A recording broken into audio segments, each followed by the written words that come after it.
নমস্কার, শুভ সন্ধ্যা। নিউজ ভ্যানগার্ডের পর্দায় সকলকে স্বাগত। সঙ্গে রয়েছে শতাব্দী। আজ শুরুতেই নজর রাখতে হচ্ছে বাংলার দিকে, কারণ ইতিমধ্যেই বাংলাতে কিন্তু বিধানসভা নির্বাচনে ঢাকে কাঠি পড়ে গেছে। এই অবস্থায় দাঁড়িয়ে এবং বিভিন্ন রাজনৈতিক ব্যক্তিত্বরা কিন্তু বঙ্গ সফর করছেন। লক্ষ্য একটাই যে কার্যত তাদের বিধানসভা নির্বাচনে ফলাফল যেন ভালো হয়।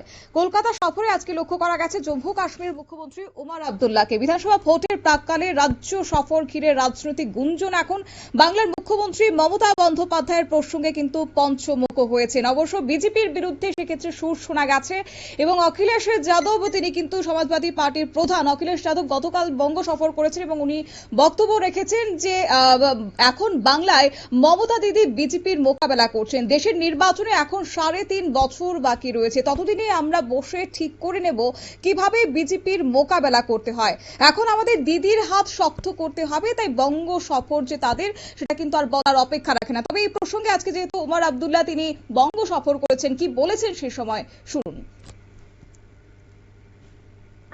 कल अखिलेश यादव कोलकाता आए थे, मुख्यमंत्री से मुलाकात हुई। उन्होंने कहा है कि बीजेपी के खिलाफ जो लड़ाई है, अब ये ठीक है, अखिलेश जी का ये कहना अपने आप में गलत नहीं है, लेकिन ये हम सबको मिल बैठ के फैसला करना होगा। ये इन चीज़ों का फैसला, और वैसे भी अभी तो वेस्ट बंगाल में ममता दीदी ने बीजेपी का मुकाबला करना है। मुल्क भर में तो अभी चुनाव 3.5 साल के बाद होंगे, तब तक हम फैसला कर लेंगे कि किस तरह का मुकाबला जो है बीजेपी के साथ किया जा सकता है। फिलहाल तो हमें दीदी के हाथ मजबूत करने चाहिए ताकि वेस्ट बंगाल में बीजेपी की एंट्री ना हो, यहाँ तक कि ज़्यादा से ज़्यादा उनके उम्मीदवार जो हैं वो इलेक्शन हार जाएं। आप इत्तेफाक रखते हैं कि दीदी एक चेहरा है पूरे बीजेपी के। उससे कौन इनकार कर सकता है? जिस तरह रोज वो बीजेपी का मुकाबला कर रही हैं, रोज उनके साजिशों का मुकाबला कर रही हैं, जिस तरह तमाम एजेंसियों को उनके खिलाफ लगाया गया है, जाहिर सी बात है कि बीजेपी को भी दीदी का जो है डर है, तभी तो उनको इस तरह परेशान करने की कोशिश की जा रही है। दीदी रेड के वक्त दीदी जिस तरह से गई और सारा तो उनकी बहादुरी का कोई मुकाबला नहीं है, और ये आज की बात नहीं है। हुकूमत में आने से पहले भी जब उन्होंने किसानों की ज़मीनों के लिए एहतजाज किया, आंदोलन किया, उस वक्त भी, उससे पहले भी उनकी सारी सियासत जो है एक लड़ाई और मुकाबले की बुनियाद पर कायम हुई है।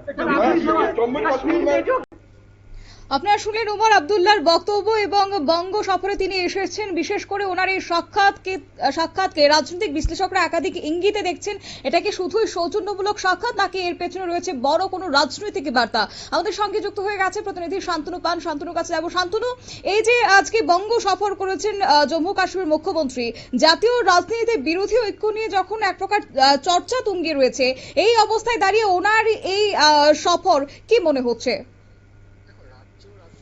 সঙ্গে কিন্তু প্রাসঙ্গিক রয়েছে জম্মু কাশ্মীরের মুখ্যমন্ত্রীর আসার, তার কারণ রাজ্যে যখন বিধানসভা নির্বাচন রয়েছে এবং সেই জায়গায় দাঁড়িয়ে দুটি রাজনৈতিক দল, একটি হচ্ছে আইএসএফ এবং একটি হচ্ছে জেইউপি, হুমায়ুন কবির এবং নওশাদ সিদ্দিকী, তাদের যে জোট হয়েছে সেই জোটের ফল কিন্তু পশ্চিমবাংলায় যখন বিধানসভা নির্বাচন হবে সেক্ষেত্রে যদি মুসলিম অধ্যুষিত যে সমস্ত বিধানসভা রয়েছে সেখানে যদি প্রার্থী দেয় সেক্ষেত্রে কিন্তু একটা প্রভাব পড়তে পারে, এমনটাই কিন্তু মনে করা হচ্ছে। রাজনৈতিক ভাবে যারা বিশ্লেষণ রয়েছেন তারাও কিন্তু বিশ্লেষণ করছেন।